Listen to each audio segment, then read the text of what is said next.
For P5-10, we're getting started in the assemblies, and I'm going to put these out of order intentionally. So the goal is that you would have drawn and attempted these three parts on your own and see how you did, and then watch the videos after to see what you could have done better, improved upon, etc. So looking at our parts, we have a name of link L, part number, and the SAE 1020 steel. And then for the link, also steel and a part number, and then the plate. On the instructions, we're going to create an assembly drawing, exploded isometric, with a bill of materials, assembly numbers. So the parts list. Um, and they're saying the cross-link should remain parallel. So we're going to see what that means. We'll do the animation, but it'll be an optional part and not necessary to turn it in. All right. So if you've watched the assembly and the video, then going through that process, and had no problems with the other parts, you can kind of skim through this and this video and see what I do versus what you chose as strategies. All right, so onto the link. We're going to pull up our SolidWorks. We are in metric, and all of a sudden inch and metric becomes a lot more critical, because if we bring in, say, an inch part into our metric based on the sizes, it's either going to be really small and disappear, or if we bring in a metric to the inch, it's going to be really large and where did everything go?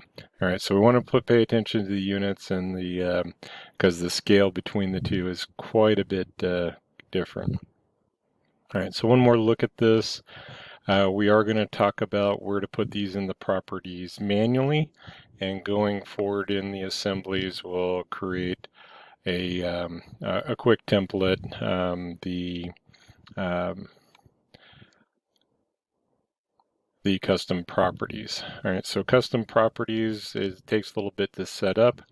We can go right into our properties though, and let's just do custom properties, make sure, and my list is not there. So that's interesting. This is a location in the options, and since not finding it, I'm going to go ahead with the standard part number and AM 311-1. And if we assign a material, let's see, let's just go, and on our list we should be able to find the properties. All right, so looking at those little greater than symbols. All right, so once I click on the down arrow, what do I want? And we're going to pick the material. No material has been specified yet, and we can do that before or after. There's no real order to it. So I'm looking for 1020. Since it's not in the list, we'll go ahead and edit for the material. And AISI and SAE 1020 are common grades of steel, so we'll go with 1020. All right, so the part in the front plane, we'll open up the sketch. I like to go with the oblong, so we'll do a center point straight slot, and the slot has same geometry whether we make it an innie or an outie. So if I go with my center point and drag it out some distance, 60 is a little bit long, we had about 30, so that looks good, and then drag out for the dimension. All right, so radius of 10 and the width of 30. And if you drew a line and then the tangent arc and a line and a tangent arc and added the two tangents, that's fine. It's going to do the same thing. All right, so we want to include the circles, the bosses. Then I'm going to do a select, control select, make those equal. And we'll put a dimension of or diameter of 10 on both of those. All right, so here's where the contours and regions requires a little bit more in the selection. This is a complete, there's no intersections, there's no geometry, so it's not automatically going to go into select the contours. So we could pick each of the three regions, that would work. Easier is to pick the contour, and it's set at 10 millimeters, which is what we want, and we'll go ahead and accept that. Now to share this sketch, we're going to highlight the sketch and go right back into the extrude. And let's do the one on back first. And since it's not highlighted, we're not seeing any of the blue. And sketch one automatically pops up in there, populates it. And that's going the same direction, and we reverse. All right, so if we put the holes in there and we wanted to illustrate this as kind of a sub-assembly or a purchase part that already has assembly, maybe we're pressing those pins in rather than manufacturing, which would be a lot cheaper option. Then in the holes, we would allow that first sketch to go ahead, and then we would go back and add the pins, and we would unmerge the results so that we could have three solid bodies in here representing the three separate components.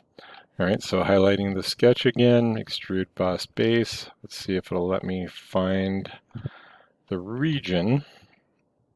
And I edited it? No. Extrude boss base. Oh, I didn't activate it again. There we go.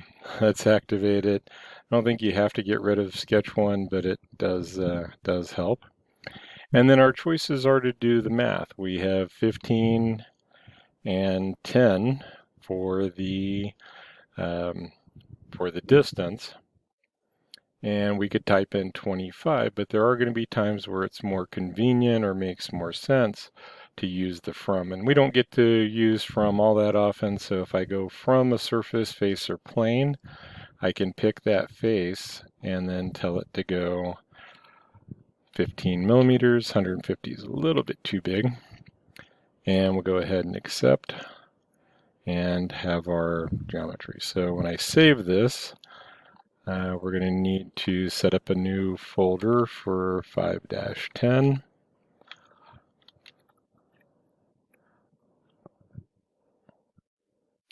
And this is now the link L. And put a cap on it. All right, go ahead and save that. And then we can leave that open. We'll take a look at the arm then. So again, the slot or the up round has a part number and material. So new part metric. Let's go ahead and set. So at this point, I'll right click. At this point, we have a list of materials.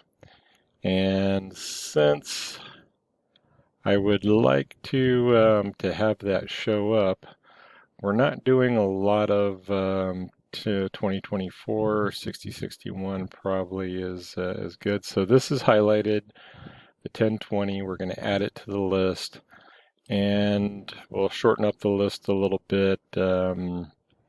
Not using the ABS, and maybe 1060 plain carbon, brass, copper, PBT not so much. The rubber is a good one to add, maybe something like Delrin or the Acetyls. So anyway, let's go ahead and right click, and now I should see the 1020. We're going to go back into our properties and try to remember how I spelled it. Part space number. And then this is AM. Oh, this one's just 311. -2. So consistency, maybe not. All right, so let's go with the material, do the down arrow, go into the properties, select the material, and since I selected the material first, it populates in with the 1020. All right, so on the front plane, let's open up the sketch. I'm going to stay with the center point and drag it out some distance. We'll go right into the dimensions, 10 millimeters, 80 millimeters overall, and circle at the end point of the construction line here and here. Can either hit escape or right click and select, and then select control select. We'll make those equal.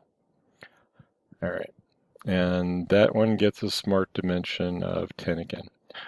Okay, so because this is movement, we should have the discussion or start thinking about this material being steel, the other material being steel. If we're not doing a lot of RPM to where this is building up a lot of friction and heat, the steel to steel with some light oil or some grease should do fine. So just went ahead and extruded it 10, and then this is going to be the cross link, and we'll save it. So as we go in to move, but as higher speeds, then we're going to want to go to possibly a bronze bushing to the steel. Then at some point we'll look at needle bearings or roller bearings if there's load associated to it. So all of those mechanical choices drive our decisions and our geometry. All right, so last part is to do, we'll go new, metric, front plane. And since I was having so much fun putting everything on center, 20, 24 to 40, all right, pretty basic. Let's go ahead into our sketch. Oops, missed. All right, so I didn't apply the material. I think it'll let me apply the material even though I'm technically in the sketch, so that one's okay. All right, so I missed the origin. If I want it to be at the midpoint, I'm going to select the origin, control select the line, and attach a midpoint. Right-clicking and going right into the smart dimension, 120, 40 overall on the height. Our two circles. Okay, you might have got a little carried away with those. If I hit escape on the keyboard as opposed to the right click and select, this circle stays highlighted, so all I have to do is hold down the control and go to the other unhighlighted circle and set those to equal. Back to smart dimension, either from the command manager or the right mouse button, and those are 10 millimeters as well. And then 80 millimeters between. We're going to stay with their dimensioning scheme. So 20 and 20. All right, so I'm left with one more undefined object, and I don't know, well, I can guess, but if I grab it and drag, all right, so grabbing the perimeter doesn't do anything. Grabbing the center point shows me that this is able to rotate. So that tells me that I need to select the other center point and make it horizontal since it's able to move. All right, and then the thickness on this is 15, so extrude and 15. All right, so this one went to AM, so that makes me think. So if you get the pull down list, I'm going to correct for that and we'll come back to it. You should have this part number in the list already. So go ahead and select that. You won't have to pick it.